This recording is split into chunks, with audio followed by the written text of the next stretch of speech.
মেঘাকে খুনের দায়ে এবার গ্রেফতার হলো ইন্দ্রাণী গাঙ্গুলি। হ্যাঁ বন্ধুরা, ভিডিওতে লাইক দিয়ে দেখতে থাকুন। যে মুহূর্তে কিনা তাৎক্ষণিকই জয়িতা মেঘার কাছে ছুটে গিয়ে মেঘার বুক থেকে অনবরত রক্ত বেরোতে দেখে চিৎকার করে ইন্সপেক্টরের কাছে হাজারি করতে থাকে এবং বলতে থাকে যে ইন্সপেক্টর, এরকম একটা অন্যায়, অবিচার আর অনাচার সমস্ত কিছু আপনার সামনে ঘটলো। এরকম একটা অপরাধী আপনাদের সমস্ত লোকেদের সামনে উপস্থিতির মধ্যে দিনে দুপুরে এরকম করে একজনের উপরে গুলি চালিয়ে তাকে খুন করে ফেললো, অথচ তা সত্ত্বেও আপনারা দেখেও না দেখার ভান করবেন শুধুমাত্র ইনি ইন্দ্রাণী গাঙ্গুলি বলে উনি প্রভাব খাটিয়ে বারবার করে পার পেয়ে যাবে। অথচ আমার মেয়ে কোনো রকম কোনো খুন না করে সামান্য মিথ্যাচার করে ওকে হাতে নাতে ধরেছিল লোভিতে এই ইন্দ্রাণী গাঙ্গুলি ছিল সেই ব্যক্তি যে কিনা আমার মেয়েটাকে চার দলের মধ্যে ঝিম্মি করে ওকে তিলে তিলে শেষ করে দেওয়ার পরিকল্পনা করেছে। আজও আপনারা অন্ধ হওয়ার অভিনয় করবেন? আজও কি ইন্দ্রাণী গাঙ্গুলিকে গ্রেফতার করবেন না? আপনারা যদি আপনাদের কাজ করতে না পারেন তাহলে আমি কিন্তু এবার অনেক দূর অবধি এগোবো এবং ইন্দ্রাণী গাঙ্গুলি সর্বোচ্চ শাস্তির ব্যবস্থা আমি স্বয়ং নিজে করবো। ইন্দ্রাণী গাঙ্গুলিকে এক্ষুনি গ্রেফতার করবেন কি না, নয়তো আমি কিন্তু এখানে চিৎকার চেঁচামেচি করে আমি প্রেস ডেকে কিন্তু আমি ইন্দ্রাণী গাঙ্গুলিকে হাতে নাতে ধরিয়ে দেবো। ঠিক সেই সময় কুসুম যখন বলতে থাকে যে আপনার মাথা খারাপ হয়ে গেছে, আমার দেবী মা কোনো মতে খুন করতে পারে না এবং মেঘা ম্যাডাম কোনো মতে আমার দেবী মায়ের ছোড়া গুলিতে নিহত হয়নি। ঠিক সেই সময় যখন কিনা দেবলীনা বলতে থাকে সেখান থেকে যে না, এই সময় আমাকে এক্ষুনি পালিয়ে যেতে হবে, নতুবা যে কোনো সময় কারো নজরে যদি আমি একবার পড়ে যাই তাহলে আমি ধরা পড়ে যেতে পারি। আমি আমার কাজ করে দিয়েছি, এবার ইন্দ্রাণী গাঙ্গুলি আমিও দেখি তোমাকে কে বাঁচায়।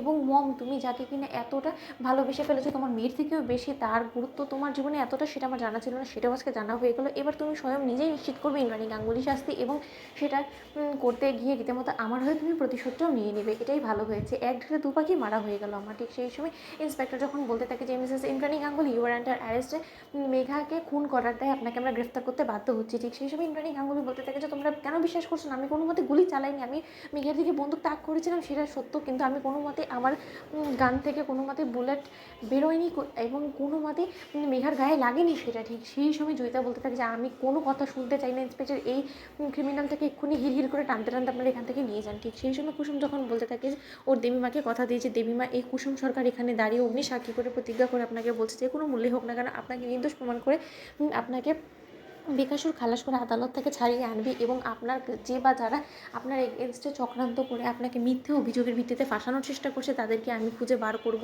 এবং সেই আসল অপরাধী যে কিনা মেঘা ম্যাডামের মৃত্যুর জন্য তাই তাকে সর্বোচ্চ শাস্তির আওতায় আনার আমি ব্যবস্থা করবো, আপনি একদমই ঘাবড়াবেন না। ঠিক সেই সময় ইন্দ্রাণী গাঙ্গুলি বলতে থাকে যে কুসুম, তুমি আছো বলেই আমার ভরসা এবং আমি খুব ভালো করে জানি যে যে অন্যায়টা আমি করিনি তার শাস্তিও ঈশ্বর আমাকে কোনো মতেই পেতে দেবে না এবং ঈশ্বরের দূত হয়ে তুমি কোনো না কোনোভাবে কোনো একটা উপায় বের করে আমাকে অবশ্যই বাঁচাবে। অন্যদিকে জয়িতা যখন কিনা কুসুমকে চ্যালেঞ্জ করে বলতে থাকে যে আমিও দেখি কুসুম সরকার তুমি কি করে এরকম একটা দাগি আসামিকে জেল থেকে বেকসুর খালাস করে বের করো, এবার এটা জয়িতার চ্যালেঞ্জ। তো বন্ধুরা লাইক কমেন্ট শেয়ার করো, সাবস্ক্রাইব করতে ভুলো না।